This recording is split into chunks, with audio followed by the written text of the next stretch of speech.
s'ka me këna pas, po mësafir ka pas 10 herë më shumë. Tash ty banor kur të morë rinjur edhe het, po knasima nuk ka se kushtet janë konë 100 herë më mirë. Apo na prezantohesh fillimisht? Ahmet Tërshoni nga fshati Petruv.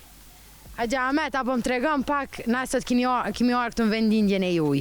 Sa ka ndru ky vend ndër vite pak? Qysh e kujton prej vite më herët? Ky vend ka ndryshu shumë me të madhe. Atëherë shfarë s'ka me ka pas, Allah i në rëpt. Gjon ka pas a dush, ta s'ka asë një heq. Që këtë jore jam i ka bon qëtë dhanë, ku gjon heq. S'ka me musafir ka pas, s'ka me këna pas, po musafir ka pas 10 herë më shumë. Ta shty banor kur të morë rinjur edhe het. Qështu? Qysh e kujtoni këtë fshat ndër vite? A ka pas heq banor ma shumë? Ja, atëherë ka pas ma pak, tash ka ma shumë. Po, tash ka ma shumë. Nuk është një fshat që njerëzit shumë shkojnë. Jo, po tash edhe ndërtimet janë kaj tjera.